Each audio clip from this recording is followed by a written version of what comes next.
సూర్యాపేట జిల్లాలో 67 పరీక్షా కేంద్రాలు ఏర్పాటు చేశారు. మొత్తం 11,912 మంది విద్యార్థులు పరీక్ష రాస్తున్న పరిస్థితి. ఉదయం 9:30 పరీక్ష ప్రారంభమై మధ్యాహ్నం 12:30 కూడా ప్రారంభం కాబోతున్న పరిస్థితి. మొత్తం కూడా ఏప్రిల్ 4వ తేదీన ఈ పరీక్ష మొత్తం ముగిస్తున్నా కూడా వచ్చిన వేసవికాలం దృష్టిలో ఉంచుకొని 10వ తరగతి పరీక్షలు కూడా అన్ని ఏర్పాట్లు పూర్తి చేశామని విద్యాశాఖ అధికారులు కూడా ఇప్పటికే చెప్పినటువంటి పరిస్థితి ఉంది. మరి కాసేపట్లో వీళ్ళందరినీ కూడా చెక్ చేసి లోపలికి పంపించే ప్రయత్నం చేశారు. మొత్తం కూడా వారికి హాల్ టికెట్స్ కూడా చెక్ చేసుకుంటున్నటువంటి పరిస్థితి కూడా కనబడుతుంది. మొత్తం కూడా దీనికి సంబంధించిన పూర్తి భద్రత ఏర్పాటు చేశామని కూడా ఇప్పటికే పోలీసు అధికారులు కూడా చెప్తున్న పరిస్థితి. ఏదైతే పరీక్షా కేంద్రాల పరిసర ప్రాంతాల్లో 144 సెక్షన్ అమల్లో ఉంటుందని కూడా చెప్తున్నారు. ఎవరు కూడా గుమ్మి కూడా ఊడదు అని కూడా పోలీసు అధికారులు చెప్తున్నారు. 144 సెక్షన్ అమలు ఉన్న క్రమంలో కూడా ఏదైతే పక్కన ఉన్నటువంటి ఇంటర్నెట్ సెంటర్స్ కానీ జిరాక్స్ సెంటర్స్ కానీ మూసివేయాలని కూడా ఇప్పటికే సూచనలు చేసినటువంటి పరిస్థితి ఉంది. మొత్తం దీనికి సంబంధించి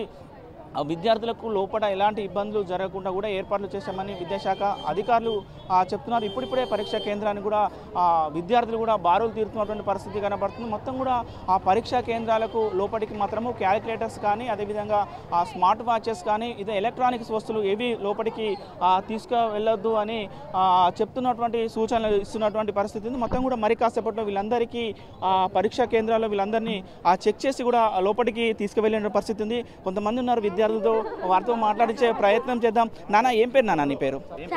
ఎట్లా ప్రిపేర్ అయ్యావు? 10వ తరగతి ఎగ్జామ్స్కి ఎట్లా ప్రిపేర్ అయ్యావు? మంచిగానే ప్రిపేర్ అయ్యాను. అమ్మ నాన్న ఏం ప్రిపేర్ చేసి పంపించాను ఎగ్జామ్ రాయాలని? మంచిగా రాయమని చెప్పారు. మంచిగా రాయమని చెప్పి రైట్. మరి మా విద్యార్థులు ఉన్నారు, వారితో కూడా మాట్లాడించే ప్రయత్నం చేద్దాం. చెప్పు నాన్న, ఏం పేరు నీ పేరు? బాణవి. ఎట్లా ప్రిపేర్ అయ్యారు ఎగ్జామ్కి? కాన్ఫిడెంట్గా ప్రిపేర్ అయ్యాను.